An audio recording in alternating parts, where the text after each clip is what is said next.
Salut les amis, comme vous le savez, je m'intéresse de très près à tout ce qui est IA, chatbot et compagnie.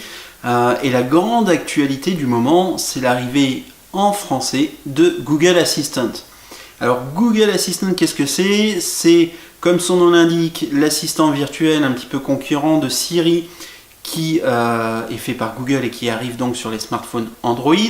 C'est également la techno qui est derrière le boîtier Google Home, qui lui aussi vient de sortir, enfin en France du moins, puisqu'il était déjà sorti aux US, mais qui est disponible depuis le début du mois d'août en France, et qui permet d'avoir une interface sous forme d'un boîtier qu'on installe chez soi, plutôt design d'ailleurs, pour interagir avec cet assistant de Google. Donc pour pouvoir utiliser Google Assistant, dans sa version française et native, il vous faut un smartphone en Android 6 ou 7 avec au minimum 1,5 Go de RAM et un écran d'une résolution minimale de 720p, ce qui correspond à peu près à l'essentiel des smartphones milieu et entrée de gamme que vous avez sur le marché en ce moment. Donc vous avez toutes les chances en tout cas de pouvoir utiliser, si ce n'est pas déjà fait, Google Assistant. Alors pour l'activer, c'est très simple. Sur votre smartphone Android, il suffira de rester appuyé ici sur le bouton rond menu, vous restez appuyé, l'écran de configuration va apparaître, il va vous demander de répéter 3 fois OK Google pour apprendre votre voix. Vous avez quelques outils de personnalisation et puis derrière il sera tout de suite fonctionnel. Vous avez vu, j'ai simplement dit OK Google, il s'est déjà mis en route.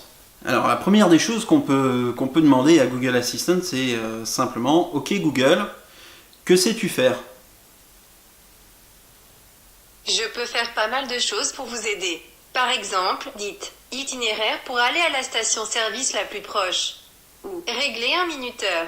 Vous trouverez encore plus d'exemples dans l'application Google Home. Donc là, on a bien compris qu'il avait l'ensemble des fonctionnalités de reconnaissance vocale qu'on commence à bien connaître. Maintenant, j'aimerais simplement faire un rapide test sur OK Google, combien de temps faut-il pour aller au bureau ?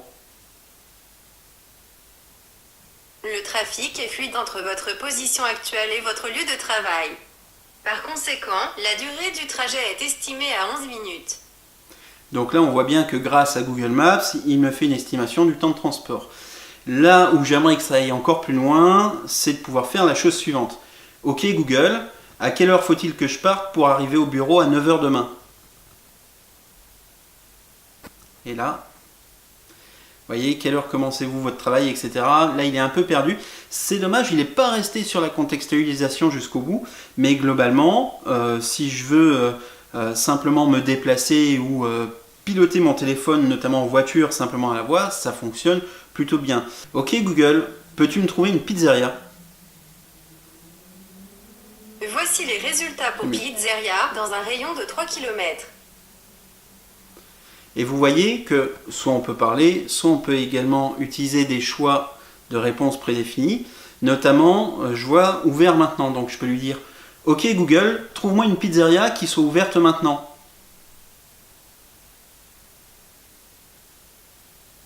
Il recommence ça. Alors OK Google, peux-tu me trouver une pizzeria ouverte maintenant ? Voici les heures d'ouverture de l'établissement Pizzeria à proximité du lieu Metz. Alors, OK. Si maintenant je clique sur le filtre ouvert maintenant, il va pouvoir m'affiner cette liste et sur quoi il se base. Voici les heures d'ouverture de l'établissement Pizzeria à proximité du lieu Metz. Alors, je ne sais pas si vous voyez, mais il m'a changé les pizzerias proposées pour me donner celles qui savaient pertinemment ouvert. Alors comment il les sait ouvertes ? Simplement, à mon avis, grâce à la fiche Google Business ou Google Plus de cette entreprise, Google Local Business, je crois que c'est le dernier nom en date. Donc c'est un point important, si vous avez un établissement physique, pensez à bien mettre à jour votre fiche Google My Business, simplement pour les horaires et pour l'adresse qui sera inscrite dans Google Maps. OK Google, quels sont les films diffusés en ce moment au Kinépolis ?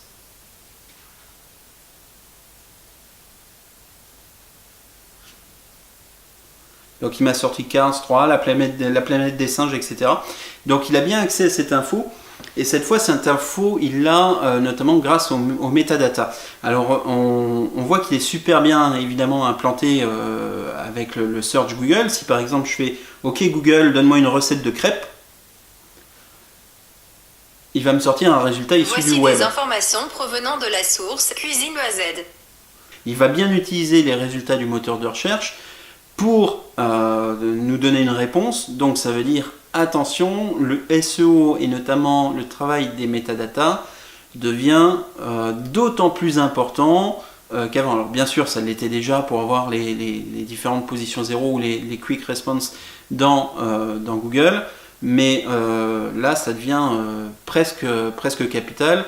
Donc j'essaierai de trouver un spécialiste du SEO qui pourra venir nous donner quelques conseils là-dessus, puisque s'il y a un regain d'utilisation du vocal et de Google Assistant, s'il y a un vrai engouement derrière, le SEO adapté pourra vous apporter quand même beaucoup de trafic, voire du business, quand c'est le cas du local en tout cas. Autre point important, et moi ce qui m'intéresse particulièrement, c'est la possibilité d'avoir des interactions avec Google Assistant, des interactions logicielles via des API, via notamment une API qui s'appelle Google Action. Alors j'en profite pour lancer un appel, donc si tu es un spécialiste de Google Action ou tu es super branché sur l'IA, etc. et que tu cherches un stage, viens, je te prends, je t'offre du temps pour faire une recherche là-dessus et voir comment on peut bosser ensemble derrière. Donc n'hésite pas, envoie-moi ton CV, on se met en contact et ça m'intéresse. Donc vraiment la partie développement va apporter une nouvelle richesse. Je pense que pour que le système soit complètement efficace, il faut qu'on lui greffe plein d'applications dessus. Et c'est ça qui fera à mon avis toute la différence avec un système beaucoup plus fermé. Enfin, je vous propose qu'on se quitte sur un tout petit peu d'humour à la Google Assistant. Ok Google, qu'est-ce qui est jaune et qui attend ? Jonathan, mais qu'est-ce qui est bleu, rouge, jaune, vert et qui vous attend? Votre assistant. Voilà, vous l'avez compris, en tout cas essayez-le et surtout donnez-moi votre feedback. Comment vous l'utilisez, quoi, comment, est-ce que ça vous plaît, est-ce que ça vous plaît pas, est-ce que vous comptez pas l'utiliser, est-ce que vous êtes devenu accro? N'hésitez pas à tout me dire dans les commentaires et on débriefe ensemble bientôt. Salut!